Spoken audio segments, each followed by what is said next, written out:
नमस्कार, मैं आचार्य सरिता मिश्रा वैदिक ज्योतिष शिक्षण संस्थान में आप सभी दर्शकों का हार्दिक अभिनंदन करती हूँ।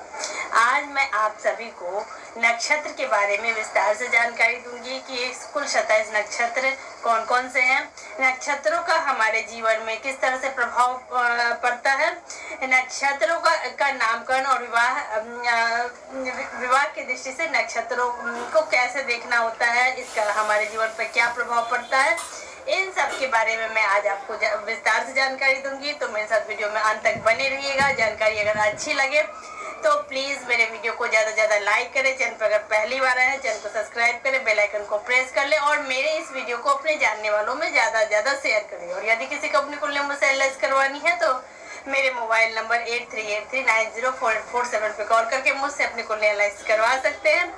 मैंने वैदिक ज्योतिष के क्षेत्र में वैदिक ज्योतिष, palmistry, numerology, tarot, vastu, face reading, gemology, advance predictive astrology, ये सारे विषयों का मैंने अध्ययन कर रखा है और लगभग 8-10 साल से मैं इस क्षेत्र में लोगों को सेवा दे रही हूँ। तो चलिए इसी के साथ जान लेते हैं कि नक्षत्र का क्या इतिहास है। हिंदू पौराणिक कथाओं के अनुसार प्राचीन समय में एक राजा हुआ करते थे जिनका नाम था राजा दक्ष।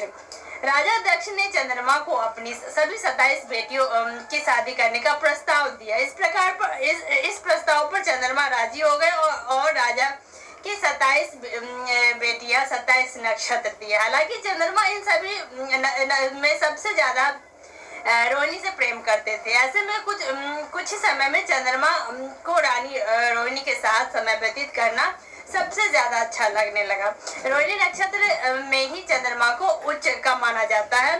इस बात से नाखुश चंद्रमा की अन्य 26 पत्नियों ने राजा दक्ष को अपने पिता से चंद्रमा की शिकायत कर दी, जिसके बाद राजा दक्ष ने बार बार चंद्रमा को समझाया और उनसे अनुरोध किया कि वह अपनी सभी 27 पत्नियों को समान रूप से प्यार करे। लेकिन चंद्रमा का प्रेम रानी रोहिणी की तरफ ज्यादा ही रहा। जब काफी समझाने पर भी चंद्रमा ने राजा दक्ष की बात नहीं मानी तो इससे राजा को बुरा लग गया और उन्होंने गुस्से में आकर चंद्रमा को श्राप दे दिया।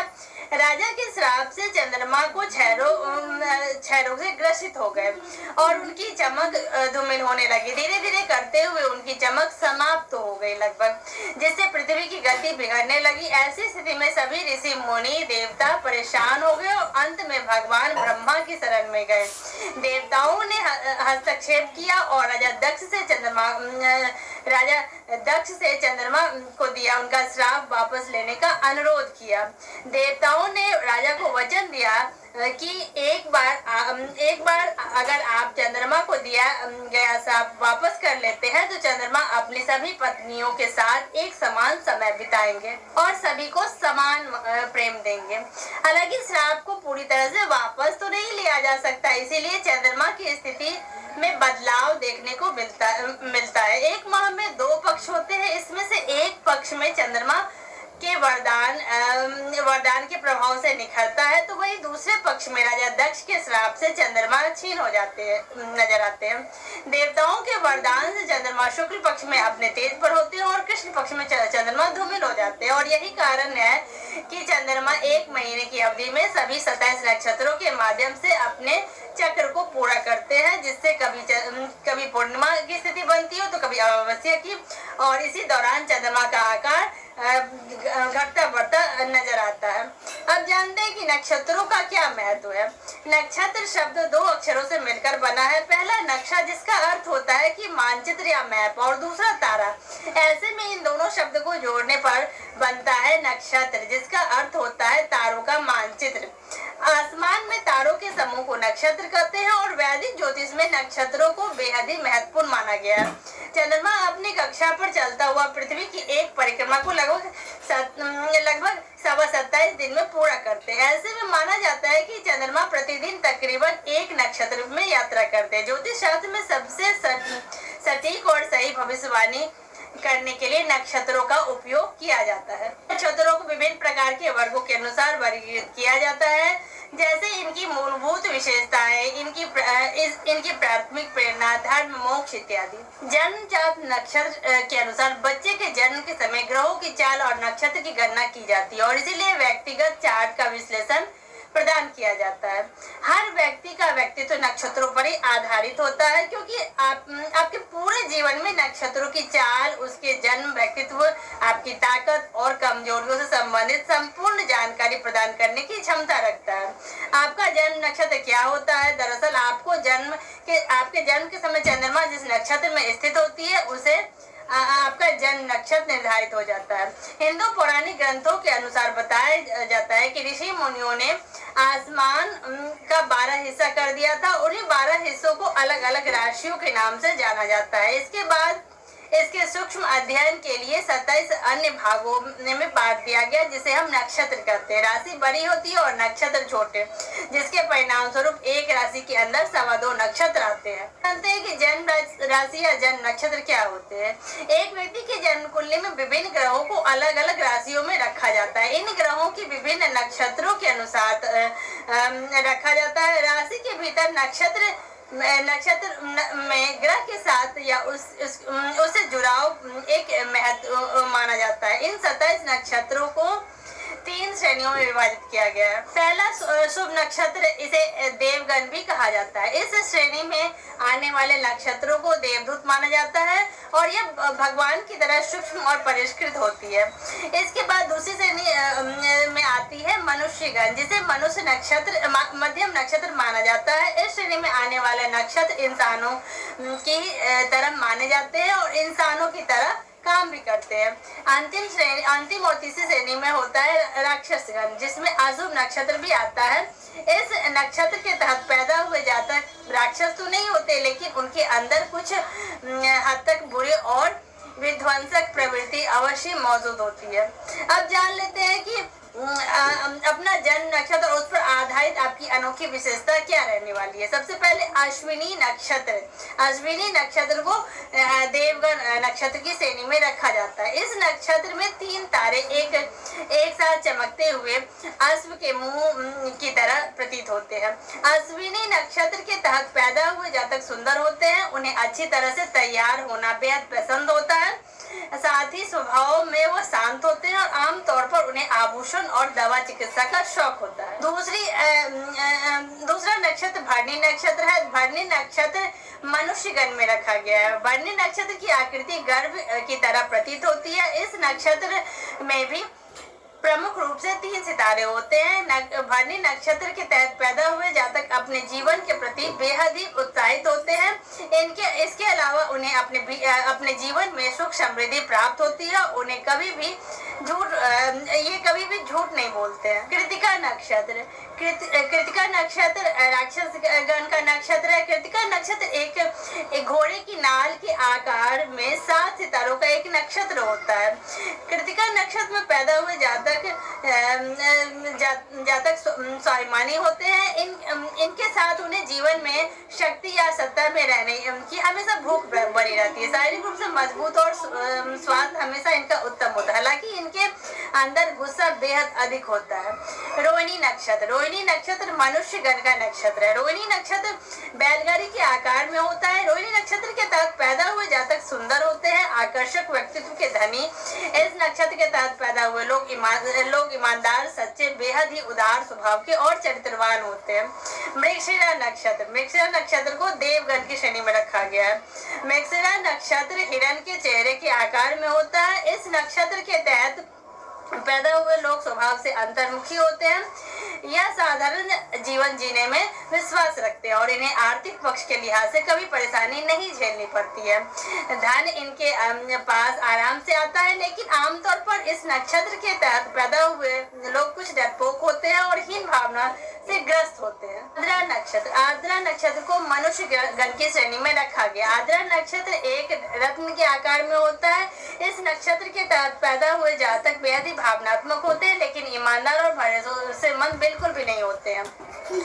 इसके अलावा यह हमेशा स्वाभिमानी इनके अंदर स्वाभिमानी, इनके अंदर गुस्सा बहुत ज्यादा होता है और हमेशा आत्म केंद्रित ही ये नजर आते हैं। पुनर्वसु नक्षत्र, पुनर्वसु नक्षत्र को देवगण की श्रेणी में रखा गया है। पुनर्वसु नक्षत्र तर्कस की तरह प्रतीत होता है। महाभारत वन पर्व के अनुसार पुनर्वसु नक्षत्र में ही भगवान राम का जन्म हुआ था। पुनर्वसु का अर्थ होता है पुनः शुभ। इस नक्षत्र के तहत पैदा हुए जातक स्वभाव से विनम्र और चपल होते हैं। इसके साथ ही यह बेहद ही चतुर और व्यापारिक सौदेबाजी के पक्के होते हैं। पुष्य नक्षत्र, पुष्य नक्षत्र को देवगण की श्रेणी में रखा गया है। पुष्य नक्षत्र एक चक्र या पहिए की तरह नजर आता है। इसे सबसे पवित्र सितारा माना गया है और इस नक्षत्र के तहत पैदा हुए जातक परम सत्य के चाहने वाले होते हैं। साथ ही यह ईश्वर के प्रति पूर्ण रूप से समर्पित होते हैं। यूं तो इनके पास एक संतुलित और शांत दिमाग होता है, लेकिन अपने दृष्टिकोण में अक्सर ये डरपोक और सतर्क माने जाते हैं। अश्लेषा नक्षत्र, अश्लेषा नक्षत्र को राक्षस गण की श्रेणी में रखा गया है। अश्लेषा नक्षत्र नवा नक्षत्र होता है। यह नक्षत्र सुदर्शन के चक्र के आकार में होता है। सुदर्शन चक्र जिसे दिव्य चक्र माना जाता है। अश्लेषा नक्षत्र के तहत पैदा हुए जातक खलनायक की तरह होते हैं और दूसरों को यातना देना इन्हें बेहद पसंद होता है। इसके अलावा स्वभाव से कपटी और स्वार्थी होते हैं। लेकिन वहीं दूसरी तरफ इनका स्वभाव हंसमुख भी होता है और यह भोजन के प्रेमी होते हैं। मघा नक्षत्र, मघा नक्षत्र को राक्षस गण की श्रेणी में रखा गया है। मघा नक्षत्र में कुल 5 सितारे होते हैं। यह नक्षत्र एक घर की तरह दिखाई देता है। इस नक्षत्र के तहत पैदा हुए लोग स्वाभिमानी होते हैं। साथ ही इन्हें कड़ी मेहनत करने वाला नहीं माना जा सकता है। हालांकि जीवन में सुख समृद्धि इनके पास बेहद ही आसानी से आ जाती है और वह जीवन सुख सुविधा और विलासता से परिपूर्ण होकर जीते हैं। इन्हें खूबसूरत चीजें और फूल बेहद ही पसंद होते हैं। पूर्वा फाल्गुनी नक्षत्र, पूर्वा फाल्गुनी नक्षत्र को मनुष्य गण की श्रेणी में रखा गया है। पूर्वा फाल्गुनी नक्षत्र झूले, सोफे या बिस्तर के अगले पाए की तरह प्रतीत होता है। इस नक्षत्र के तहत पैदा हुए जातक स्वभाव से परोपकारी होते हैं और उनमें जन्मजात सहानुभूति की भावना होती है। साथ ही इस नक्षत्र के तहत पैदा हुए लोग अच्छे व्यवसायी बनते हैं क्योंकि इनकी भाषण देने की शैली बेहद ही शानदार होती है। साथ ही किसी भी काम का परिणाम का इन्हें पूर्वाभास हो जाता है। उत्तरा फाल्गुनी नक्षत्र, उत्तरा फाल्गुनी नक्षत्र को मनुष्य गण की श्रेणी में रखा गया है। उत्तरा फाल्गुनी नक्षत्र बिस्तर या चारपाई के पिछले पाए की तरह प्रतीत होता है। इस नक्षत्र के तहत पैदा हुए जातक स्वाभिमानी होने के साथ साथ तुनक मिजाज भी होते हैं। इसके अलावा स्वभाव से यह सच्चे, ईमानदार और बड़े दिल वाले होते हैं। हालांकि इन्हें अपर्याप्त भूख की शिकायत हमेशा बनी रहती है। हस्त नक्षत्र, हस्त नक्षत्र को देवगण की श्रेणी में रखा गया है। हस्त नक्षत्र में कुछ 5 सितारे होते हैं जो एक इंसान के हाथ की आकृति बनाते हैं। इस नक्षत्र में चंद्रमा के चलते इस नक्षत्र के तहत पैदा हुए जातक परोपकारी, कृतज्ञ और धर्मार्थ स्वभाव के होते हैं। इसके अलावा इस नक्षत्र के तहत जन्मे लोग लालची स्वभाव के भी होते हैं। इन्हें शराब और संगीत का बेहद ही शौक होता है। चित्रा नक्षत्र, चित्रा नक्षत्र को राक्षस गण की श्रेणी में रखा गया है। चित्रा नक्षत्र में मोती के आकार में दिखने वाला एक बेहद ही चमकीला सितारा होता है। यह नक्षत्र कन्या और तुला राशि तक फैली हुई है। चित्रा नक्षत्र के तहत पैदा हुए लोगों की काया बेहद ही अच्छी होती है। सुडौल फिगर और आकर्षक विशेषताएं और आंखें इनकी प्रमुखतया अच्छी मानी जाती है। स्वाति नक्षत्र, स्वाति नक्षत्र को देवगण की श्रेणी में रखा गया है। स्वाति नक्षत्र में सिर्फ एक सितारा होता है। यह तलवार या मूंगा की तरह प्रतीत होता है। स्वाति नक्षत्र के तहत पैदा हुए लोग अपने परिष्कृत, प्रतिष्ठित और शिष्टाचार के लिए जाने जाते हैं। स्वभाव से थोड़े से शर्मीले होते हैं और इनका आत्म नियंत्रण बेहद ही शानदार होता है। हालांकि ये जिद्दी स्वभाव के भी हो सकते हैं। विशाखा नक्षत्र, विशाखा नक्षत्र को राक्षस गण की श्रेणी में रखा गया। विशाखा नक्षत्र 5 सितारों से मिलकर बना है और यह कुम्हार की चाक की तरह प्रतीत होता है। यह तुला और वृश्चिक राशि तक फैला हुआ है। इस नक्षत्र के तहत पैदा हुए जातकों को हमेशा ईश्वर का भय बना रहता है। साथ ही ये स्वभाव से बेहद ही ईमानदार भी होती है। कभी कभी थोड़ा सा आक्रामक ईर्ष्यालु और कंजूस और तुनक मिजाज भी ये हो सकते हैं। अनुराधा नक्षत्र, अनुराधा नक्षत्र को देवगण की श्रेणी में रखा गया है। अनुराधा नक्षत्र में कुल 4 सितारे होते हैं जो एक हल्की पंक्ति या कमल की तरह प्रतीत होता है। चंद्रमा यहाँ विभाजन में लेकिन देवघर नक्षत्र में होते हैं। ऐसे में अनुराधा नक्षत्र के तहत पैदा हुए जातक स्वांत स्वभाव के सुंदर और ईश्वर भक्त होते हैं और विदेशी भूमि में यह बेहद ही भाग्यशाली साबित होते हैं। ज्येष्ठा नक्षत्र, ज्येष्ठा नक्षत्र को राक्षसगण की श्रेणी में रखा गया है। ज्येष्ठा नक्षत्र एक लटकते हुए झुमके या छाते की तरह प्रतीत होता है। इसमें 3 प्रमुख सितारे होते हैं और ज्येष्ठा नक्षत्र के तहत पैदा हुए जातक विपरीत लिंगी के जातकों के लिहाज से बेहद ही आकर्षक साबित होते हैं। साथ ही इन्हें दान पुण्य करना बेहद ही पसंद होता है। मूल नक्षत्र को राक्षस गण की श्रेणी में रखा गया है। मूल नक्षत्र में शेर के आकार के 11 तारे होते हैं। मूल नक्षत्र के तहत पैदा हुए जातक अपने विचारों और ख्यालों में दृढ़ होते हैं। इसके अलावा स्वभाव से यह बेहद ही चतुर चालाक होते हैं और करीबी रिश्तेदारों से दूरी बनाकर रखना इन्हें पसंद होता है। पूर्वाषाढ़ा नक्षत्र, पूर्वाषाढ़ा नक्षत्र मनुष्य गण की श्रेणी में रखा गया। पूर्वाषाढ़ा नक्षत्र में कुल 4 सितारे होते हैं जो हाथी दांत पंखे या डलिया की तरह दिखाई देता है। इस नक्षत्र के तहत पैदा हुए जातक आत्म स्वाभिमानी होने के साथ साथ बेहद ही उदार स्वभाव, दयालु और धर्मार्थ स्वभाव के माने जाते हैं। उत्तराषाढ़ा नक्षत्र, उत्तराषाढ़ा नक्षत्र को मनुष्य गण की श्रेणी में रखा गया है। उत्तराषाढ़ा नक्षत्र में कुल 3 सितारे होते हैं जो हाथी दांत या छोटी चारपाई की तरह प्रतीत होते हैं। इस नक्षत्र के तहत पैदा हुए जातकों का शारीरिक संरचना बेहद ही शानदार माना जाता है। लंबी नाक और शानदार विशेषताएं इनके व्यक्तित्व में 4 चांद लगा देती है। इन्हें अच्छा भोजन, कोमल और दयालु स्वभाव बेहद ही इनको पसंद होता है। श्रवण नक्षत्र, श्रवण नक्षत्र को देवगण की श्रेणी में रखा गया है। श्रवण नक्षत्र में 3 तारे होते हैं। चंद्रमा इस नक्षत्र के तहत पैदा हुए जातकों को अत्यधिक बुद्धि और महान नेक दिल बनाता है। साथ ही इस नक्षत्र के तहत पैदा हुए जातकों का स्वभाव बेहद ही विनम्र और गरिमापूर्ण होता है। धनिष्ठा नक्षत्र, धनिष्ठा नक्षत्र को राक्षस गण की श्रेणी में रखा गया है। धनिष्ठा नक्षत्र ड्रम के आकार का होता है और इसमें 4 तारे होते हैं। धनिष्ठा नक्षत्र में पैदा हुए लोग बेहद ही महत्वाकांक्षी और स्वतंत्र स्वभाव के होते हैं। इसके अलावा इसमें वीरता और साहस कूट कर भरा होता है। शतभिषा नक्षत्र, शतभिषा नक्षत्र को राक्षस गण की श्रेणी में रखा गया है। शतभिषा नक्षत्र में यूं तो 100 तारे होते हैं लेकिन देखा केवल एक को ही जा सकता है। इस नक्षत्र के तहत पैदा हुए जातक गुणी और बेहद ही अच्छे सच्चे होते हैं और आमतौर पर इन्हें सभी लोग पसंद करते हैं। पूर्वा भाद्रपद नक्षत्र, पूर्वा भाद्रपद नक्षत्र को मनुष्य गण की श्रेणी में रखा गया है। पूर्वा भाद्रपद नक्षत्र केवल 2 सितारों से मिलकर बना होता है। इस नक्षत्र के तहत पैदा हुए जातक खुद को कम आंकते हैं। अक्सर उदास रहने वाले इस नक्षत्र के तहत पैदा हुए जातक स्वभाव से ईर्ष्यालु और लालची भी होते हैं। उत्तरा भाद्रपद नक्षत्र, उत्तरा भाद्रपद नक्षत्र को मनुष्य गण की श्रेणी में रखा गया है। उत्तरा भाद्रपद नक्षत्र 2 सितारों से मिलकर बना है और इस नक्षत्र के तहत पैदा हुए जातक कला और विज्ञान के शौकीन होते हैं। आमतौर पर यह धर्मार्थ और दयालु स्वभाव के माने जाते हैं। रेवती नक्षत्र, रेवती नक्षत्र को देवगण की श्रेणी में रखा गया। 32 सितारों से मिलकर बना रेवती नक्षत्र एक ढोल या मछली के जोड़े की तरह प्रतीत होता है। इस नक्षत्र के तहत पैदा हुए जातकों की शारीरिक संरचना बेहद ही अच्छी होती है। इन्हें मजबूत और आकर्षण शरीर का वरदान प्राप्त होता है। इस नक्षत्र में के तहत पैदा हुए लोग कूटनीतिक रूप से चतुर होते हैं। साथ ही इनके पास शिष्टाचार, शिक्षा और धन परिपूर्ण रहता है। ये जान लेते हैं कि नक्षत्र के आधार पर मुहूर्त का कैसे चयन किया जाता है। सबसे पहले नरम और कोमल नक्षत्र कौन से, आइए जान लेते हैं।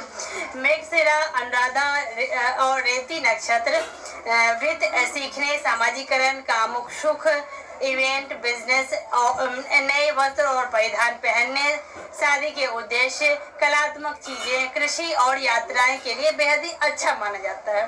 हल्के और तीव्र नक्षत्र, आइए जानते हैं कौन से हैं। अश्विनी, पुष्य और हस्त नक्षत्र किसी भी तरह के खेल के लिए अच्छे माने जाते हैं। इसके अलावा विलासिता का आनंद लेना, नए उद्योग कार्यालय का उद्घाटन करना, कौशल मजदूर, चिकित्सा उपचार, सामाजिकता, कुछ भी खरीदना या बेचना, किसी भी पूजा या आध्यात्मिक गतिविधि के लिए ऋण देने और प्राप्त करने के लिए या नई यात्राएं शुरू करने के लिए भी यह उत्तम माना जाता है। उग्र और भयंकर नक्षत्र कौन से हैं, आइए जानते हैं। आर्द्रा, आश्लेषा, ज्येष्ठा और मूल नक्षत्र युद्ध में सफलता प्राप्त करने के लिए, आत्माओं को बुलाने के लिए, जेल जाने के लिए, विरह या अलगाव के लिए, विनाश के लिए कार्य करने और गठबंधन जोड़ने के लिए उपयुक्त माने जाते हैं। चल और चल नक्षत्र पुनर्वसु, स्वाति, श्रवण, धनिष्ठा और सतभिषा चर और चर नक्षत्र हैं। फुर्तीले नक्षत्र माने गए हैं। ये नक्षत्र छोटी यात्राओं के लिए लाभप्रद माने जाते हैं। इसके साथ ही कन्वेशन, बागवानी, किसी यात्रा में जाना या सामाजिकरण और कुछ भी ऐसा काम जो छोटे समय के लिए हो, इन नक्षत्र में किया जाना चाहिए। अब जानते हैं कि तेज नक्षत्र कौन से हैं। भरणी, मघा, पूर्वा फाल्गुनी, पूर्वाषाढ़ा और उत्तरा भाद्रपद ये नक्षत्र बुराइयां लिए हुए होती है, जैसे किसी को धोखा देना या टकराव के लिए उपयुक्त माना जाता है। ये नक्षत्र लड़ाई, आग लगाने या विनाश के लिए, किसी भी कार्य के लिए, दुश्मनों के विनाश के लिए भी उपयोग किया जाता है। कृतिका और विशाखा मिश्रित नक्षत्र है और दैनिक मजदूरी और पेशेवर जिंदगी के लिए, नौकरी के लिए ये अच्छे माने जाते हैं। आप जानते हैं कि बच्चों के नामकरण के लिए कौन सा नक्षत्र शुभ रहता है। किसी भी बच्चे का नामकरण इस लिहाज से किया जाता है कि बच्चे के नाम का पहले अक्षर उसके नक्षत्र या उस चरण जिसमें उसका जन्म हुआ है उसके अक्षर के से मेल खाए। उदाहरण के तौर पर समझाएं तो मान लीजिए किसी बच्चे का जन्म अश्विनी नक्षत्र के पहले चरण में हुआ है, तो ऐसे बच्चे का नाम शुभ शब्द से किया जाएगा। ऐसे में मान लीजिए बच्चे का दूसरे चरण में जन्म हुआ है, तो इसके इसके लिहाज से बच्चे का बच्चे का नाम सबसे किया जाएगा और आगे की गणना इसी आधार पर की जाएगी। पंचकाल की रचना करने वाले नक्षत्र। पंचकाल का अर्थ होता है 5 दिन। प्रत्येक चंद्रमास में 5 दिनों की ऐसी अवधि होती है जब चंद्रमा कुंभ राशि से होकर 5 नक्षत्रों धनिष्ठा, सतभिषा, पूर्वा भाद्रपद, उत्तरा भाद्रपद, रेवती नक्षत्रों के ऊपर से गुजरते हैं। इस अवधि को पंचक कहा जाता है। किसी भी शुभ समारोह जैसे शादी आदि को आयोजित करने के लिए अवधि में के लिए यह सही नहीं माना जाता है। वही जान लेते हैं कि मूल नक्षत्र कौन से होते हैं। नक्षत्रों के अलग अलग स्वभाव होते हैं और उनके अलग अलग फल भी होते हैं। कुछ नक्षत्र कोमल होते हैं, कुछ कठोर और कुछ उग्र होते हैं। उग्र और तीक्ष्ण स्वभाव वाले नक्षत्रों को ही मूल नक्षत्र या गंडमूल नक्षत्र कहा जाता है। इस प्रकार हमारे पास मूल नक्षत्र अश्लेषा और मघा, ज्येष्ठा, मूल, रेवती और अश्विनी होते हैं। माना जाता है कि जब किसी शिशु का जन्म इन नक्षत्रों में होता है तो इससे बालक के स्वास्थ्य की स्थिति या फिर उसकी माँ की स्थिति या परिवार की स्थिति संवेदनशील हो जाती है। इन नक्षत्रों के सबसे महत्वपूर्ण चरणों की बात करें तो अश्लेषा नक्षत्र का चौथा चरण, ज्येष्ठा नक्षत्र का चौथा चरण, रेवती नक्षत्र का चौथा चरण माना गया है। इसके अलावा मघा नक्षत्र का पहला चरण, मूल नक्षत्र का पहला चरण, अश्विनी नक्षत्र का पहला चरण होता है। ये शिशु के जन्म के समय दोष का कारण बनते हैं, जिसे आमतौर पर गंड यानी कि मूल राशि कहा जाता है, गंडमूल कहा जाता है। इसके तहत पैदा हुए बच्चे का जीवित रहना बेहद ही नाजुक माना जाता है, क्योंकि मूल नक्षत्र को बेहद ही अशुभ माना गया है। यदि शिशु का जन्म मूल नक्षत्र के पहले चरण में हुआ है तो बच्चे के पिता के लिए हानिकारक साबित होता है, और यदि दूसरे चरण में हुआ है तो माँ के लिए हानिकारक होता है। अगर तीसरे चरण में हुआ है तो इससे माता पिता की धन हानि होती है, और ऐसी स्थिति में नक्षत्र के प्रभाव को खत्म या कम करने के लिए ग्रह शांति के लिए पूजा पाठ इत्यादि करने की सलाह दी जाती है शास्त्र में। अब आइए जानते हैं कि शादी विवाह के लिए नक्षत्रों का मिलान किस प्रकार से करना चाहिए। विवाह के लिए राशि मिलान के अलावा लड़के लड़के के नक्षत्र का मिलान करना पड़ता है। ये 2 तरीके से किया जाता है। एक तरीका होता है जिसमें लड़का लड़की के गुण का मिलान किया जाता है, है, दूसरे तरीके में नारी दोष से बचना देखा जाता है। कैसे देखा जाता है, आइए हम इसकी जानकारी देते हैं आपको। गुण मिलान, जैसा हमने आपको पहले ही बताया कि प्रत्येक नक्षत्र एक व्यक्ति के जीवन में कुछ गुण प्रतिनिधित्व करते हैं। कुल मिलाकर 9 गुण देखे जाते हैं, जिसमें प्रत्येक में 4 अंक होते हैं। ऐसे में गुण मिलान का कुल योग 36 अंकों का होता है। अगर लड़का लड़की की कुंडली में सभी गुण मिलते हैं तो ये 36 में से 36 गुण वाला रिश्ता कहलाता है। एक शादी को सुखी और संपन्न बनाने के लिए कम से कम 18 गुणों का मिलना आवश्यक माना गया है। यानी कि इससे जो ऊपर हो सकता है, लेकिन इससे कम कुंडली मिलान में अच्छा नहीं माना जाता है। यदि लड़का और लड़की दोनों के नक्षत्र गुण अनुकूल होते हैं तो उनका वैवाहिक जीवन खुशहाल रहता है। लेकिन वही अगर दोनों का नक्षत्र प्रतिकूल होता है तो उसका वैवाहिक जीवन कष्टमय और कलेश से भरा हुआ गुजरता है। एक बार नक्षत्र राशि में होने के बाद गुण मिलान किया जाता है। देवगण नक्षत्र दोनों अन्य नक्षत्र अर्थात मनुष्य और राक्षसगण नक्षत्रों के साथ तालमेल बैठा सकते हैं। हालांकि मनुष्य और राक्षस गुण नक्षत्र कभी एक साथ तालमेल नहीं बैठ सकता है। इसे गण महादोष कहा जाता है और अमूमन आमतौर पे मनुष्य गण और राक्षस गण के व्यक्तियों के बीच शादी न करने की सलाह दी जाती है। इस प्रकार हम यह कह सकते हैं कि नक्षत्र प्रतिदिन हमारे मन को प्रभावित करते हैं, क्योंकि चंद्रमा एक महीने में रोजाना एक राशि चक्र के एक माह से गुजरता है। ऐसे में स्वाभाविक है कि इसका हमारे जीवन पर प्रभाव अवश्य पड़ता है। हमारी जन्म नक्षत्रों का निश्चित स्वभाव और जन्म के समय उनकी स्थिति ग्रह हमारी आत्मा का मार्गदर्शन करते हैं, जो हमारे पूरे जीवन काल और हमारी विकास को प्रेरित करती है। नक्षत्र के साथ जो बात हमें महत्वपूर्ण तौर पर सीखने की जरूरत है वह यह कि जो परेशानियां या मानसिक समस्या हमें प्रभावित कर रही है, उन्हें अपने जीवन से दूर कर हम कैसे उससे बाहर निकल सकते हैं। तो इसी जानकारी के साथ मेरे वीडियो को इतना ध्यान से देखने के लिए आप सभी का बहुत बहुत धन्यवाद। मैं ऐसे ही समय समय पे आप सभी के लिए नॉलेजेबल वीडियोस लाती रहूँगी। प्लीज़ मेरे वीडियो को ज़्यादा से ज़्यादा लाइक, शेयर एंड सब्सक्राइब करें। धन्यवाद।